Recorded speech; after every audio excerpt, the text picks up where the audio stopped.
Very good. Shall I pause it? Off it. Yes, off. You want to have a class now? Yeah. Pause. Usually you start on the dot at 10 o'clock. So Is it not 10 o'clock yet? No more, yeah, it is. 9:58. Ah, We okay. can do the Guru Stotra. We'll chant something. Yeah, let's start with this. Guru Paduka Stotram. Ishwar, disconnect my off for you. yeah, I it's don't want to. Samsara samudradhara nauka gitabhyam guru bhaktidabhyam vairagya samrajyada pujanabhyam namo namah Shri Guru Padukabhyam Kavitvavaraushi Vishakaraabhyam Daurbhagyadavam Budamalikabhyam Durikritanam Ravipatadebhyam Namo Namah Shri Guru Padukabhyam Nataya Shri Patitam Samiyuhu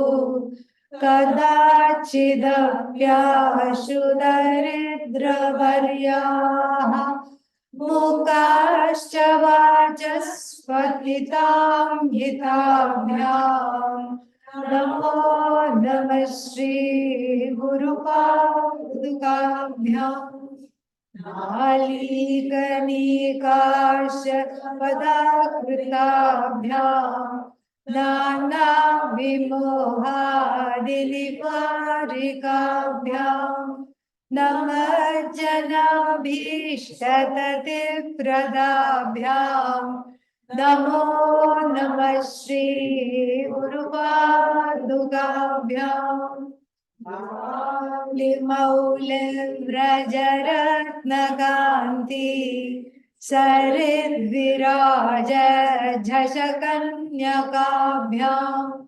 Nripadvadabhyam Nagalokabhamtehe Namo Namah Shri Guru Padukabhyam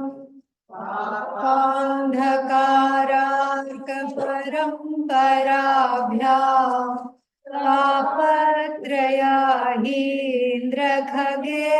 Tapatrayahindrakhageshwaraभ्याम् Jadyabhisamshoshyanavadavabhyam Namo Namah Shri Guru Padukabhyam Samadhishatka pradavaibhavabhyam Samadhidana vratadikshitabhyam Ramadhavangristhirabhaktidabhyam Namo Namah Shri Guru Padukabhyam Paranam Akhileshadabhyam Swaha Sahaya Kshadurandharabhyam Swanchatta Bhava Pradapujanabhyam Namo Namah Shri Guru Padukabhyam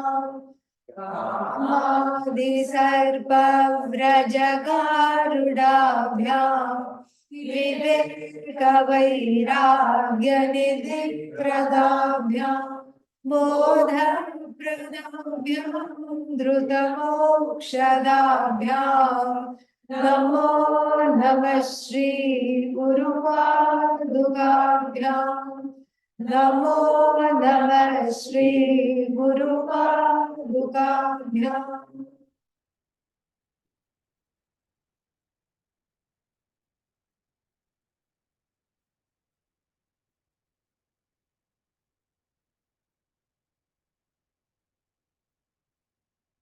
Om Padhaya Pratibodhitam Bhagavata नारायणेन स्वयं व्यासेन ग्रथितां पुराणमुनिना मध्ये महाभारतम् अद्वैतामृतवर्षिणीं भगवतीम् अष्टादशाध्यायिनीम् अम्ब त्वामनुसन्दधामि भगवद्गीते भवद्वेषिणी नमोऽस्तुते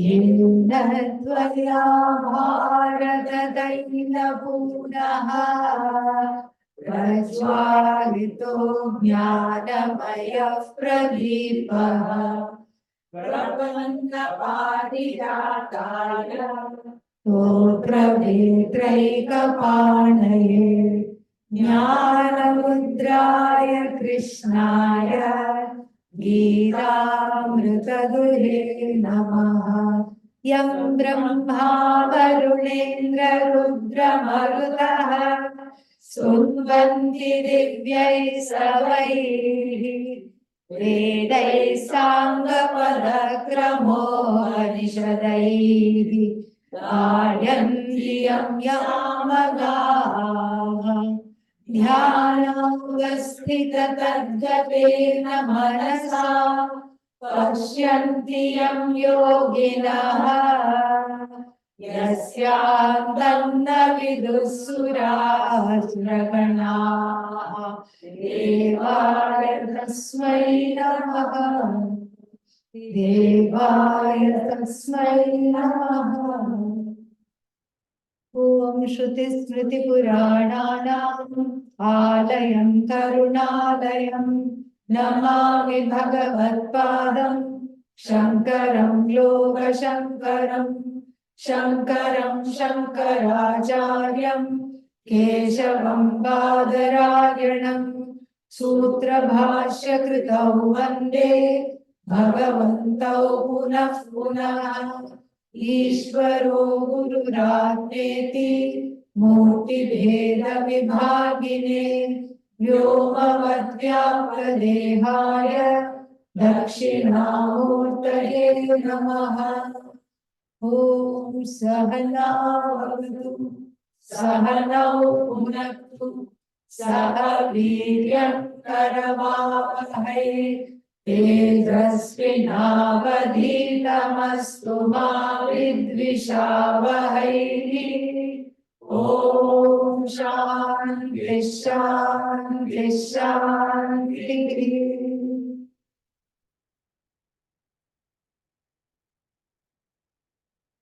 We have been looking at the question of leadership in the Bhagavad Gita. We covered quite a bit of ground yesterday and saw two things in particular. One thing is that even though there is a universal need, there appears to be a universal need for each and every person in the world, no matter where they are from. There is a need for what? There is a need to feel that there is somebody I can look up to. I need to look up to somebody. There is a need for guidance. There is a need to feel that somebody is there to lead me along. Somebody is there to lead me along. All these things, there is a need. And that need is valid. It is universal. And it has to be acknowledged, because without this need, we would be where? We would be nowhere. This is what it would be. And in fact, the civilizations have come up because of one strong dharmic emperor makes the whole civilization, and the civilizations have toppled because of one person who has brought the whole thing down because of no dharma. So while we acknowledge the need, and while please silence your phones, nothing will happen in 2 hours. Yeah, I assure you,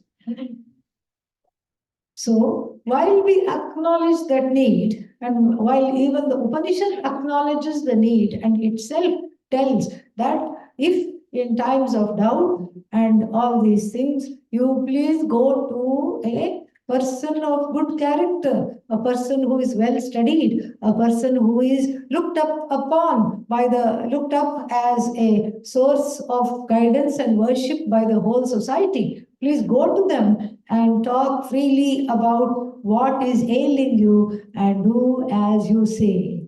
Without this, we cannot lead our lives. This is understood. And at the same time, we have to be able to extricate ourselves from this particular reality. What is this reality? This reality is for everybody in the universe. Oh, for me also. No, for everybody in the universe except for those people who have decided to look for another vantage point, who are students of Vedanta. So, for the people interested in growth, spiritual growth, emotional growth, self-transformation, these kinds of things, if these things are in your mind, this is just a little step for further growing into our own greatness. This is a step to grow into greatness. Okay? This is a step. This is not the ultimate stopping point. If very easily we can make it our stopping point, stop thinking, find somebody to follow, and and then in our spare time, just have one word to say. What is that? Oh no, bah. That's what sheep mentality. Okay, yeah. And then what happens? If we behave like sheep and we are just shuttled here and there, we listen to somebody, then even if it's an enlightened leader, still we need to think. We need to think. And if the leader is enlightened, if the leader has Atmajnanam, they will not mislead. They will show you the mirror. They will show you the mirror and they will first they will hold your hand, and when you least expect it, then you find that you are holding your own hand after a while. Oh, where did the guru go? What happened to the guru? The guru is integrated in me as me. There is a saying that what is that saying? When you are ready, the teacher appears. That is not Vedanta. I mean, that may be, but it's only half Vedanta. Real Vedanta is when you are ready, the teacher disappears. Yeah. That is what it is. We don't have permanent teacher, please. Permanent teacher means it's not saying boarding well about you. Okay, yeah.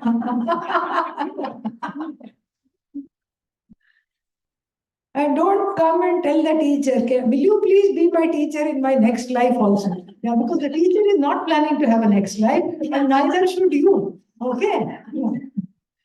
So this is the problem. We give up our advocacy. We don't, we are our best advocates. And we know what we want. We know where we need to go. And let that not be obfuscated. And let that not be overtaken by the need for what? To be loved, to be guided, to be told what to eat every day. Okay, that need is not the ultimate need.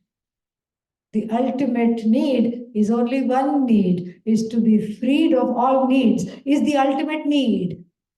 This is the vantage point. This does not contradict anything that was said yesterday.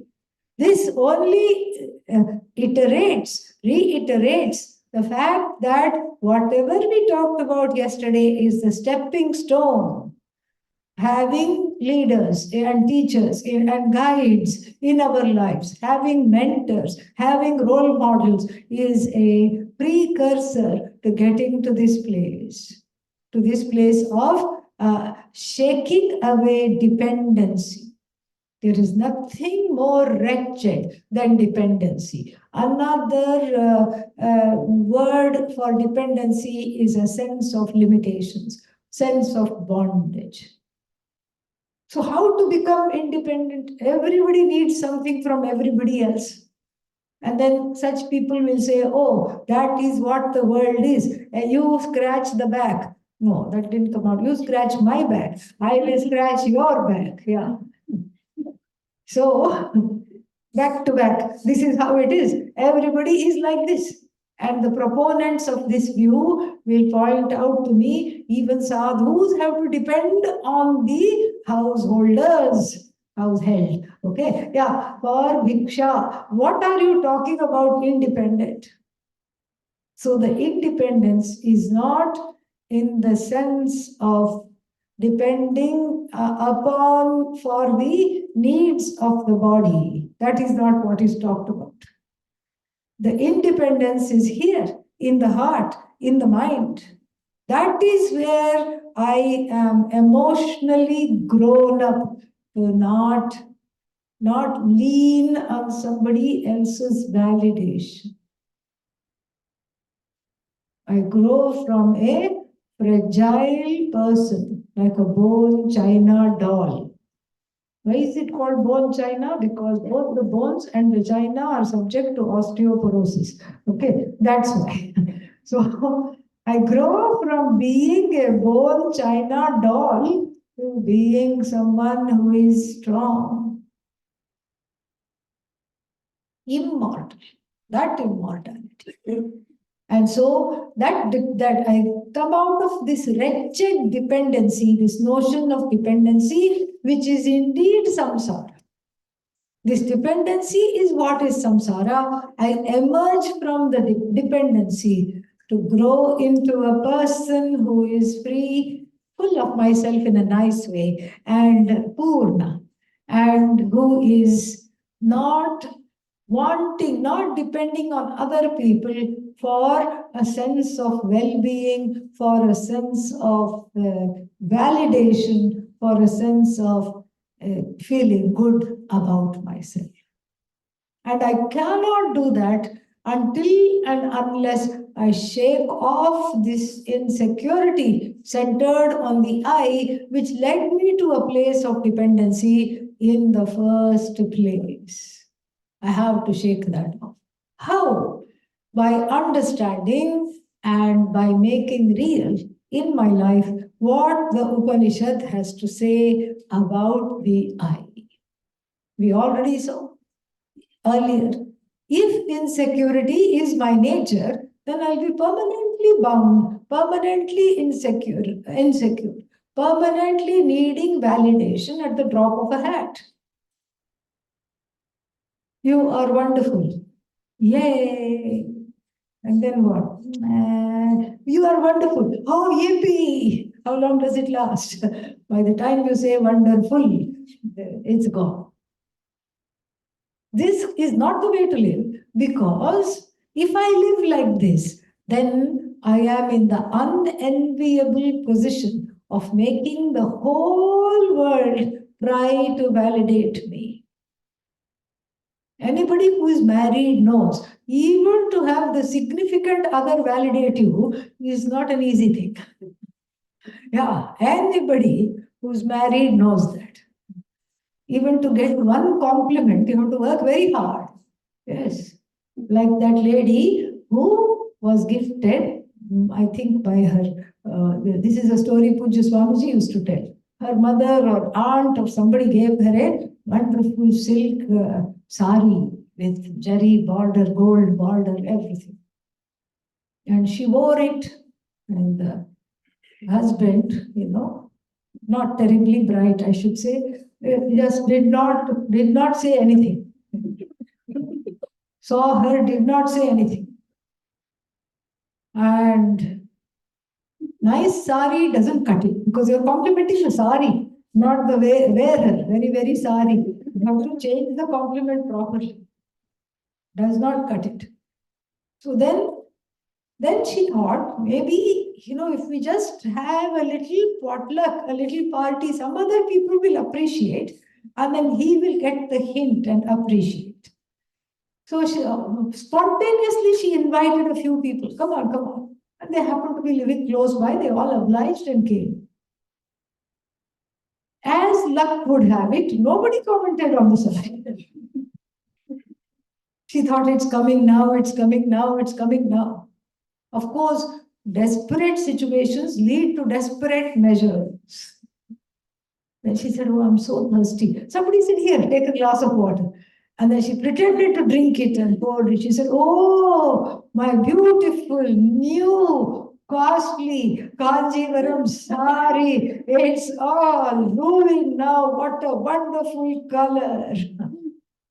How often can you do that and to what extent? So therefore, the need for this dependency and validation, see the validation coming from the significant other is one thing, but the validation coming from a person who occupies a position of authority is an entirely different thing. Significant other is just an equal, but somebody who occupies a position of authority is, aha, one thinks that is the validation. That's why when somebody sees any politician, you may not have voted for him at all, him or her. You may just not even like the look of them, but you see them in the airport, quickly you want what? Selfie. But you didn't even want for this person. Why do you want a selfie? No, because they are occupying a kursi, a chair. That is what it is. So they are not attractive. You don't like their values, you don't like their politics, you don't like anything about them particularly. In fact, you were dissing them, to use an American expression, just the other day to a friend, like, oh my God, look at this person. What kind of bills they are doing. Look at this person, no other work they have. Why are they doing this? And then what? Next minute, they are right in front of you, pratyaksha. And then what do? You say, oh, one becomes a beggar in that moment. Please, please, no, I have to catch a plane. No, no, please, please, please, selfie, selfie, selfie. And then one selfie. And that selfie is shown to every non-selfie. Yeah, non-selfie. Everybody it is shared with. Why? Because somehow, just because that person sat for 2 minutes, sat down, stood up, whatever next to you, you feel validated. They won't even remember you. They won't even know who you are because they'll be taking 100,000 photos with 100,000 people. But this authority adoration is the problem. The authority adoration leaves me further embroiled in the state of dependency where I am unable to go forward without this validation in my life. And Arjuna is missing authority adulation. We saw that already, because all the people who mattered to him were like the rug pulled out from under the feet. They were all taken away. Where? To the side of the baddies. They are all fighting against him. He cannot look at Bhishma and expect as a look of approval. He cannot do. Drona is not even catching his eye. Drona is not even making eye contact. He cannot expect approval. What is he going to do? How is he going to do this? What is he going to do? And so the predicament in which he finds himself becomes the backdrop for the entire Bhagavad Gita. When all the authority figures that you adore and you love are taken away by certain circumstances, who are you other than them? If you say no one, that is the wrong answer. That is the wrong answer. You are not nobody, somebody, that you are somebody. And therefore, the first chapter talks about his anxiety and his pain and his sorrow. And the second chapter, the second chapter is beautiful because it is actually fully complete. It talks about the situation in which Arjuna finds himself, the cause of the situation in which he finds himself is because he is grieving over something that must not be grieved over. Ashocyan anvashochastvam. What is worthy of grief? There are only two things in the world. From the standpoint of Vedanta, what is there? Well, one thing we know, A for Abba.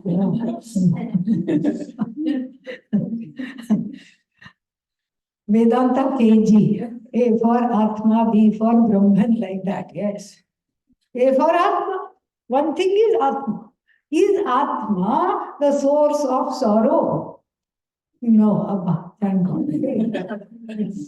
Atma cannot be the source of sorrow, and I can give you reasons till we become blue in the face. But the main reason is there is nothing other than the Atma. So what if it's sad inside? There is no inside outside. It is free of parts. Swagata bheda rahitaha. Vigata bheda rahitaha. There is nothing other than it. It itself is not subject to parts. One part is happy, one part is sad. That is the Jiva's problem, not Atma's problem. And then there is also nothing like it. There is nothing unlike it. The I, the self of the Upanishad, is not subject to sorrow.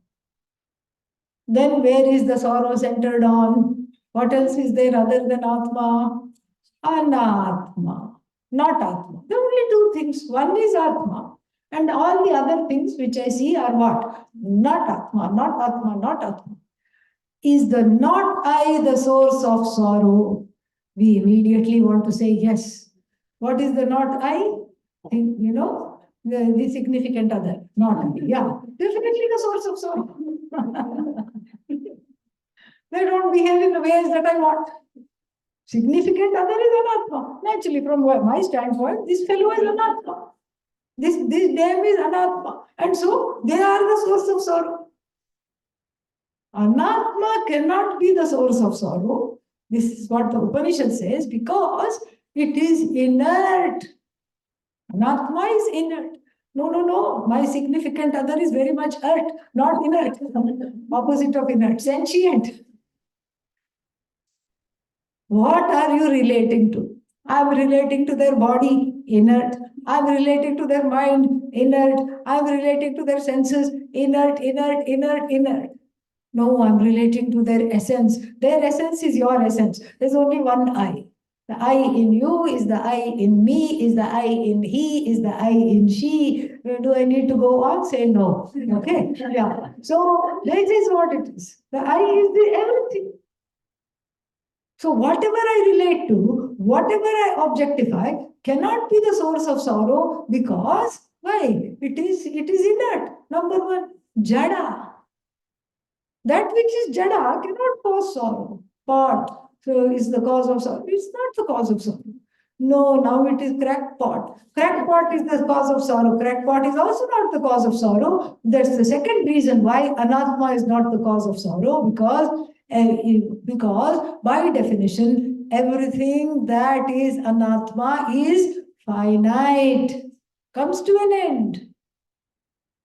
So that which comes to an end cannot be the cause of sorrow. Why? Because it comes to an end. I don't expect it to last. How can I expect it to last? Then something is wrong with me. If I think that this will last forever, something is wrong with me. And this is the collective delusion that we participate in trying to make the finite infinite. Body finite, but still I want to make it infinite. How to make the finite infinite? This is what it is. The race against time. The world is made extinct of all berries, because berries are very, very good. What is that called? Anti-something oxidants. Yeah, antioxidants, anti-aging, and anti-wrinkle, anti-this, anti-that.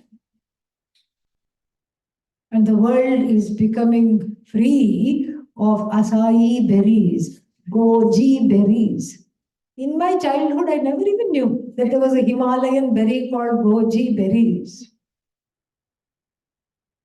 And now, even now in India, very rarely you can find goji berry. Why? Because it's all being shipped to Americas. It's all there. And so that means what? That means I cannot tolerate myself. I cannot tolerate myself as a finite being. When I say that, where is the I being placed? The I is being placed squarely in the body. I cannot tolerate myself as a sad being. The I is being placed in the mind. I cannot tolerate myself because I have done all these things which I am not proud of. Where is the I being placed? Karta, Kartritva Buddhi. The I is being placed in the doership Buddhi. And then I cannot tolerate this because all these people are doing this against me. Then Bhoktritva Buddhi. That I am identified as the recipient of other people's omissions and commissions over which I have no control, or that I am identified with my own regret stemming from my own omissions and commissions over which I have some modicum of control, but I have not exercised it, then this becomes the cause. These are the cause of sorrows. This is the sorrow. The sorrow is not centered on I. The sorrow is not centered on not I. Ayyo, where to go now? Only two things, I and not I. If the sorrow is not centered on I, if the sorrow is not centered on not I, then where is it centered on? That's why in Vedanta we have a wonderful word, as though. As though it is centered on the ahankara. The ahankara itself is as though, correct? It has a iffy existence. Ahankara, I notion. So on this as though ahankara, the as though sorrow is as though mounted. Ahankara rudha, shoka. This is what it is. This shoka see, it is just has such a iffy existence. This is how the Bhagavad Gita begins. And then Lord Krishna, gives a very lofty lecture in the second chapter about the true nature of this I. That is not just the body, not the mind, not the senses, not what surrounds the I, not the possessions, not even the I notion. What is it? It is Ishvara, the cause of the universe. It is not subject to destruction by any of the five elements. Achedyo ayam adahyoyam akledyaha ashoshya evacha. It's not this, not this, not this. That is the negation. And then positively speaking, what is this? Then we have nityaha. It is that which does not change, is not subject to change. It is sat, abadhitam, non-negatable. Trikalepi tishtati. It is the same in all periods of time. This is the I of the Upanishads. This is the I of the Bhagavad Gita, which I, the Ahankara, has to own up and live. And as long as I'm looking for answers everywhere, as long as I'm blaming the rest of the people, this will not work. This is what is talked about. So, if I am not the cause of sorrow, if the I is not the cause of sorrow, it is an I that I would like to meet, I would like to greet, I would like to be friends with, I would like to understand, I would like to own up. This is exactly what Arjuna is told in the second chapter. And then he says, oh, are there people who know this? Of course there are people who know this. And this is where the need for the guidance is felt. Absolutely. We need that. And Arjuna's question, therefore, towards the end of the second chapter, Sthita Prajnasya Ka Bhasha. What is the language? What is the way in which the people of self-knowledge lead their lives? Arjuna thinks it's a simple thing. Oh, I just have to look for orange. That means it has Atmagyanam. Then I have to do Namaskar. So for every traffic cone, I will be doing Namaskar. It is orange. Yeah. And every, what is that? School crossing guard, also in orange vest. I will be doing Namaskar. It is not so easy to identify. The Jnani is not known by what the Jnani wears, not what the Jnani eats. It would be very easy. All those who eat idlis are Jnanis. So easy. Yeah. Oh, idli in the plate. Maharaj, wonderful, very nice. Thank you for giving me audience. One can do that. No. So you can't identify a person of knowledge by what they eat. You cannot identify the person of knowledge by how they move, or whether for effect they talk very, very slowly. Even that cannot be the identifying factors. But Arjuna doesn't know. He's simple. He's just like everybody. He just wants to touch hold of the Jnani naturally, because I want to be a Jnani. I want to know what the Jnani looks like, eats like. And therefore, Lord Krishna describes the difficulty of knowing the Jnani by outward appearances, behavior, speech, walk, or talk. So how does one identify the Jnani? Through internal criteria. And the internal criteria is basically two in number. We can elaborate on all of that, and based on that we can spin off and give many, many qualities of the Jnani. But primarily they are two in number. Atmani tushtaha, atmana tushtaha. Atmani means in themselves they are happy. They don't need any other source of joy. Oh, I'm also happy by myself in a room. Give me your phone and computer, all your devices, give me, and then I will lock it up from outside. Then let us see how long you will stay there. Okay? That is the idea. We are not talking of everybody can become internal. In fact, that is the problem with all the young adults. They are too internal. They are looking, they are just in their devices all the time. Cannot go anywhere without it. That is not the kind of happiness we are talking about. The person, even if they are marooned on some island, and they are not starring in any kind of TV show called, what is that called? Wild or something like that. And, huh?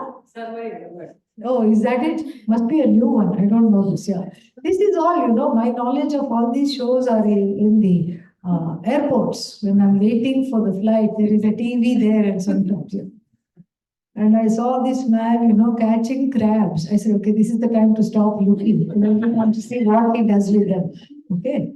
And then it said wild, something like that. So the person is not marooned on an island because they are starring in a TV show. No. The persons are just there by themselves. Why? Because they don't need anybody else to entertain. They don't need anything else to entertain. In themselves, by themselves, in themselves, they are happy. Atmani tushtaha. And then Atmana. Atmana means what is the source of entertainment? The source of entertainment is Atma. What is Atma? I.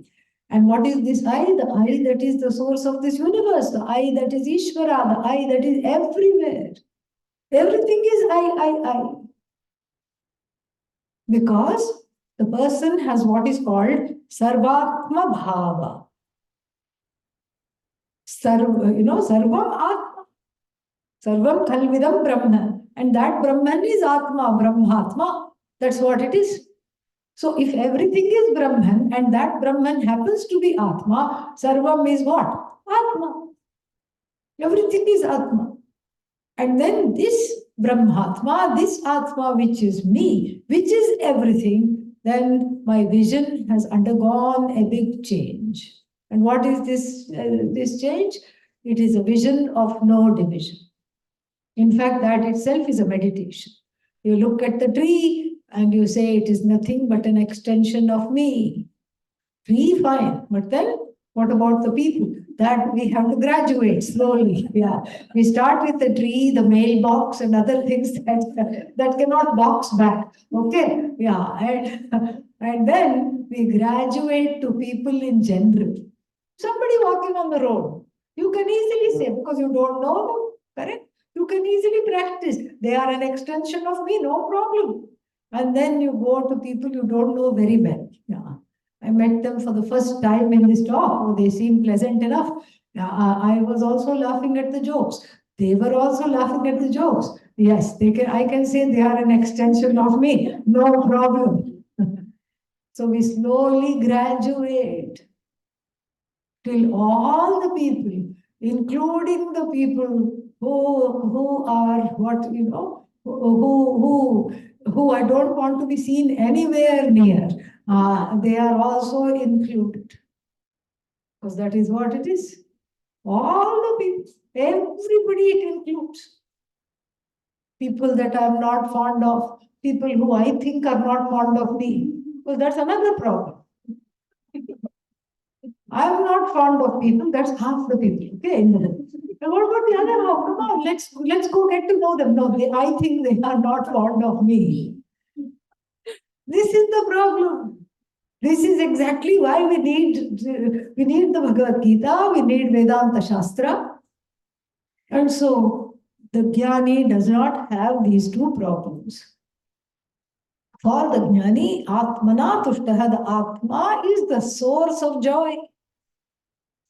And the Atma being oneself, it's almost like it's actually an Itham Bhute Tritiya. In the form of Atma, one rejoices because one revels.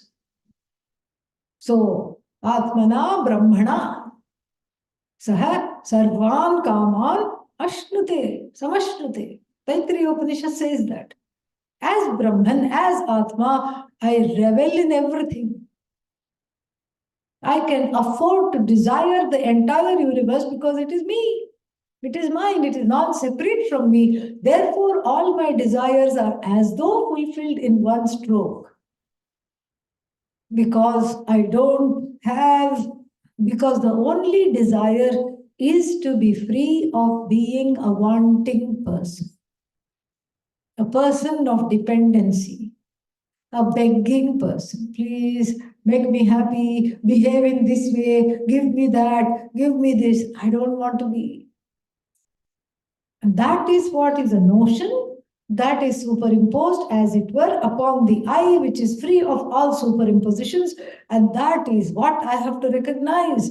That is what I have to see, the glory of me. This is what I have to abide in.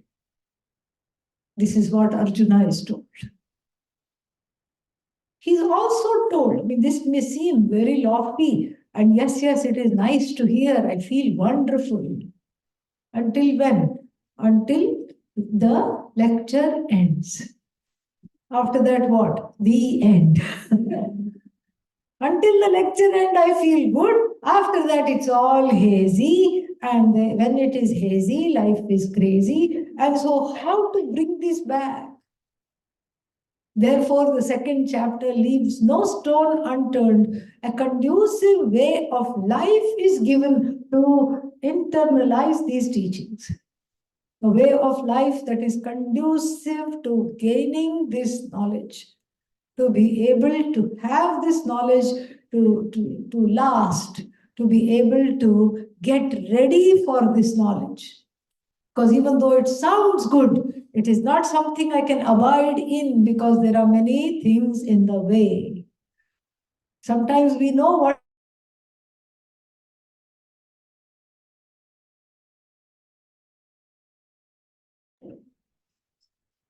Yeah, it's there. It's continuing to. No, it started. Yeah. So we have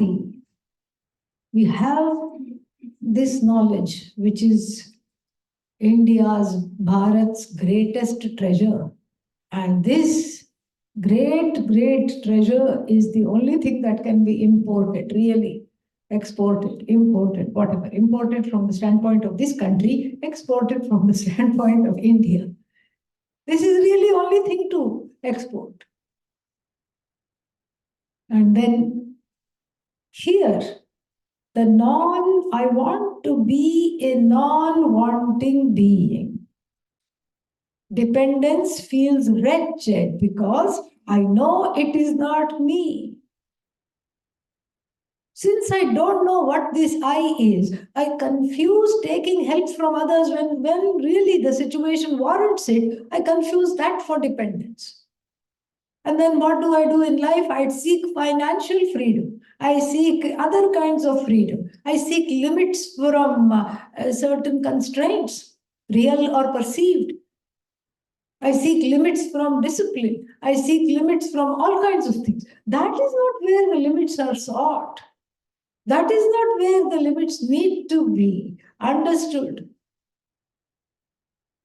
The limits are what? The only limit, the only limiting thing, the only thing that I want is to be free of being a wanting person. And what is this freedom of being a wanting person? A freedom in relation to all objects of desire. That is why Atmani Tushtaha, Atmana Tushtaha. If the Atma is both the subject I and the object of revelry, then all the other desirable objects are what? Atma. Oh, but you said first Anatma. That is Vedanta 101. Atma, Anatma. We have to make a separation. But then there will be two. Then it will be what? Advaita Hanihi. It will be a loss of Advaita. Non-duality. Non-duality means it should be only, not even only one, only, non-indivisibly one, non-dually one. And so how to understand this as non-dually one? I see very, very clearly that the objects of desire, with all their relative urgency of needing to be fulfilled, shine as separate as long as I do not know the truth of myself. As long as I do not know the truth of myself, the objects of desire shine, and upon the objects of desire, there is a great premium put. What is the premium? If I have this, I'll be okay. If I have that, I'll be happy. If I need this, I'll be all right. And then there are friends to help you along. Yes, yes, yes, it's important to have this. Yes, yes, yes, without this, you are incomplete. Yes, yes, yes. Oh, you don't have this? Oh, too bad. There are people to tell you and to validate that this is okay. When you know very clearly it is not okay. It is not okay. Because the more I have this, the more there is a, what is that? There is a grip. I am held at the mercy of all these things. So therefore, a lifestyle that is conducive to understanding and retaining and assimilating the truth of the self is also given to Arjuna by Lord Krishna. This is the famous Karma Yoga.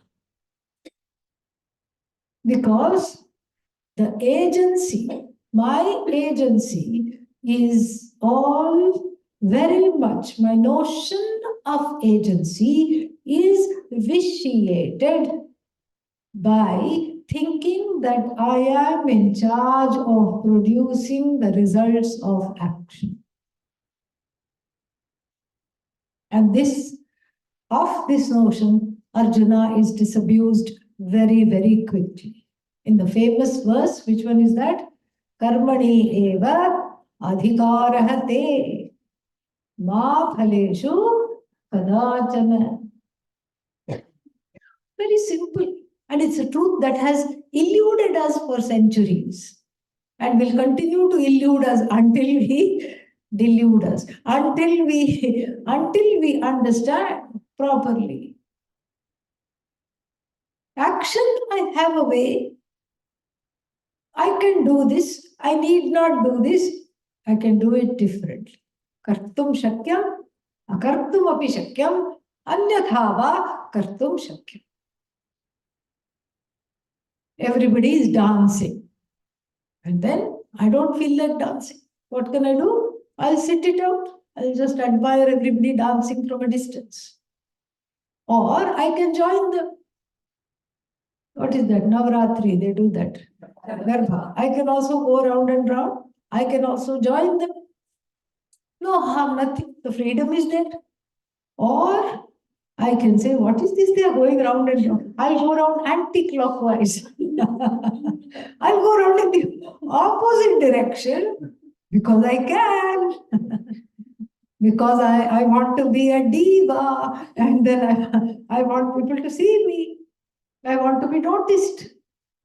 And if I'm just going, what is that, round and clapping and what is that, the stick? Yeah, and with the stick, I'm going like this. No fun, boring. Everybody is doing the same thing. I'll be lost. And everybody is wearing the same colors also. So boring. I don't want to be one of the crowd. I want to stand out. Why do you want to stand out? I want to stand out because that's the only way I think I can be outstanding. And so therefore, what will I do? I will go the other way. That's what. Go the other way. And then I will definitely stand out. And so this choice is there with regard to action, not the result of action. If this person goes the other way, then all the other people will be very angry, upset. They'll say, what's wrong with you? Look at all the other people nicely sitting it out. You should have also sat it out if you can't join us. Then you cannot blame. Oh, they got mad at me. Well, this is the karma phala, consequence of action. This is the consequence. And so I am not in charge of consequence. Consequence is dependent upon many, many factors. You try to do something nice, and then what happens? The other person gets mad. Yeah. Immediately. You thought you've done a wonderful thing. The other person says, why did you do it? Did I ask you to do this? No. I don't want it. Go away. Again, you can say it is because of their free will. So therefore, one factor is, we can say tentatively, because of other people's free will, so many free wills and so many ways of interacting, reacting, responding to so many situations.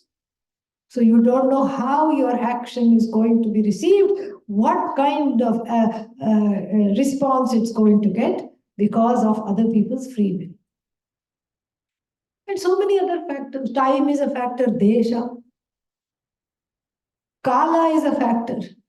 Somebody is hungry today, and day after tomorrow you give them some food. And that time they don't want the food. Kala, wrong time, wrong place, wrong person, patra, desha, kala, patra. So many things have to come into alignment for the action to produce the intended result. It is not possible to control all the things. So therefore, all these factors, desha, kala, patra, person, and then the vagaries of their own moods, and whatever they want, they don't want, their ragas, their dveshas, your ragas interacting with their dveshas, their ragas interacting with your dveshas, all these things have to be kept into account. We have one name for all this, Daivam. Ishvara, karma, all these things come into one place. You do the action, and then what? Results are given by Ishvara. Oh, you just said Atma is Ishvara. Do you know that? Not yet. Okay, then let's just listen. So, that is all to say. Those are two different levels. Of course, everything is Ishvara. Atma is also Ishvara. But here we are talking about the everyday life. The everyday life of seeking validation, the everyday life of how to prepare ourselves to come out of this conundrum of this action, reaction, and seeking validation situation. This is what we are talking about. And Ishvara for us, if we say Karma Yoga, Karma Phala, the results of action are in the hands of Ishvara. Ishvara is not a guy in the sky for us. Ishvara is manifest as the laws. The law of karma is nothing but an avatara of Ishvara. Law of dharma is a manifestation of Ishvara. Dharma is Ishvara, karma is Ishvara, karma phala is Ishvara, everything is Ishvara. And so, if I know this basic truth that I do not produce the results of action, then I have a different attitude. So, this is what Arjuna is told. You in the 11th chapter also. Nimitta matram bhava savyas achin, be the nimitta. Be an instrument. Do not try to be the agent. There is a difference between the agent and the instrument. Be the instrument. How can I be the instrument? I have many instruments in the world that I would like to own. Okay, and so how can I be the instrument for some Ishvara somewhere which I don't even know? This is the problem. So my agency is limited to producing things that I want, retaining the things I have, getting rid of the things I don't want, getting rid of the things that I have acquired but I don't want, and keeping at bay things I don't have but I also don't want. These 4 things are my obsession. This is what my obsession is. 4 obsessions. Getting things I don't have and I want. So some things by mistake I want to retain. These 2 are called yoga. Apraptasya prapadam, praptasya rakshanam. Yoga. Apraptasya prapadam, yoga. Praptasya rakshanam, retaining what I have and what I want is called shame. By extension, we have to also include keeping at bay things that I don't have and I don't want, getting rid quickly of things somehow I have acquired but now I don't want. Garage sale, okay, yeah. This is also coming under Yogakshema. This is also coming under Yogakshema. This is what is the motivator of life. This is how I lead my life. I want this, I have to have this, I don't want this, I don't want that. And then that is what motivates my life. The Kathopanishad says, this is the problem. Therefore, the desire to stop being a wanting person, a dependent entity depending on other people's validation and other people ratifying my sense of self, is confused with objects and things. That is why moksha, which is freedom from emotional dependence, is confused for freedom from. So therefore, I have to be very clear about this matter. This clarity alone I need. That I have confused these levels. So how do I lead my daily life, which is more in keeping with how I want to be? Where is my destination? If the destination is dropping emotional dependency, then what should my daily life look like? For that, there is a wonderful formula. And the Kathopanishad says that people choose yoga kshema out of desperation, not out of choice, out of a sense of fear and desperation. Moksha is chosen freely. Everybody wants. Moksha is easy to choose because I want that. It is me. But other three purusharthas are chosen by default and desperation. All the purusharthas, the desired things are in front of me. Dharma, artha, kama, and moksha. Everybody makes a beeline for artha, kama, and reluctantly dharma. Not many takers for moksha. Moksha is called Shreyas, and the other three purusharthas are together called pray for us. Okay, those who choose it, we have to say pray for us. They have to pray that way only. Because it's a default choice. Choiceless choice it is, in a way. Default choice. Shreyascha preyascha manushyametaha tau samparitya vivinakti dhiraha. Shreya abhipreyaso vrinite dhiraha. The person of wisdom chooses Shreyas over Preyas. Preyaha mandaha vrinite.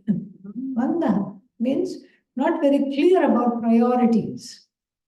Chooses Preyas. Preyas means instant gratification, instant validation, instant feel good, instantly I want to be happy. This is what one chooses. Why? Yoga kshemat vrinite. This is what the Kathopanishad says. And so the Karma Yoga is training myself to walk away from the choice called prayers. How do I do that? Very, very easy. I stop trying to be a karma phala holic.